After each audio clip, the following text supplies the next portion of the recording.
Hi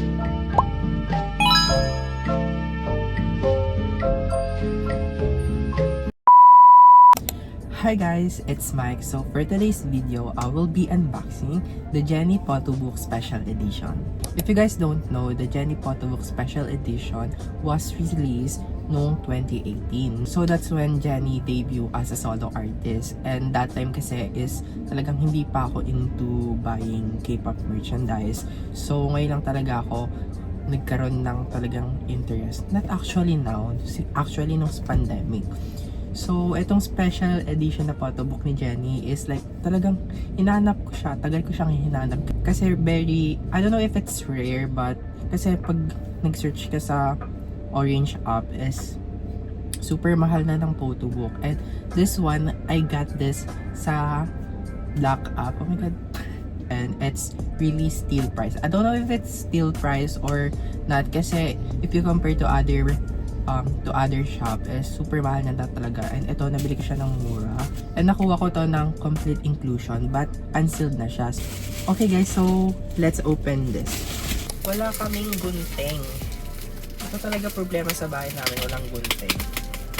Kasi hindi ko talaga siya pinaplan bilhin, but nung nakita ko yung video then yung shop is, kasi alam ko yung shop na yon is talaga nag-aano sila ng mga Blackpink albums na unsealed. And lagi ko nakikita na sold out yung special edition ni Jenny. And yung pagkakita ko talaga na, oh my god, pinag-iisipan ko pa talaga kung bibilin ko siya. But nakita ko, one stock left. So, I decided to i-check out na. Anyway guys, lahat ng album ko is own money kung ginagamit ko talaga. Pati concert ticket, ganyan, lahat pera ko po. Pero, ayun, talaga lahat ng ginagastos ko is from my own money and from my own savings. So this is the photobook guys. It's so big. Like, para siyang, anong kalaki nito? I think kasi laki siya nung photobook ni Lisa. Oh my god.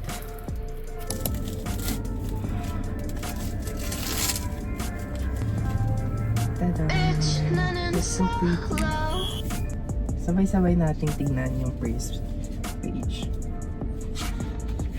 Solo Jenny. Diba guys? Oh my gosh, I'm so happy na meron na ako nito. Dahil kitang hinanap. Okay, ito na yung inclusion. Sa inclusion muna tayo guys. Okay, complete inclusion siya. Hindi ko nga alam kung ano yung mga inclusions na dapat dito. Binili ko lang talaga siya without knowing na complete inclusion or not. So, okay. First one is postcard. So, ito. Na bed scene. Ang cute ni Jenny. What is this? Oh my god. May defect na yung photo card, pero okay lang. Let's see. Hindi na buo. So, sticker, Jenny, and stickers. Another set of stickers. So, yun lang guys. Tapos na. I'm sad. Charot. Joke lang guys. I'm really happy.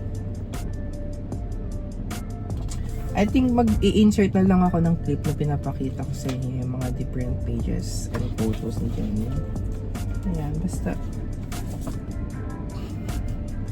I'm so happy talaga. Look, okay. The iconic photo. I love this look. And it's so sad lang na during the time that Jenny debuted as a solo artist, is she received a lot of hate because kasi nga, di ba titawag si Jenny na YG Princess, ganyan. And siya yung nauna magkaroon ng solo song. During that time talaga, grabe yung hate comments and bashing kay Jenny. So, it's really sad na actually, mga blinks din kasi ang nagbabash. Like, what the...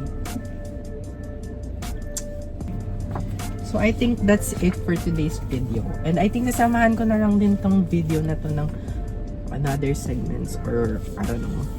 So that's it guys. Thank you so much for watching, and I hope na nag-enjoy kayo sa pag-unbox natin ng Jenny Solo Photobook Special Edition. So I hope more unboxing to come guys, and so please don't forget to like and subscribe.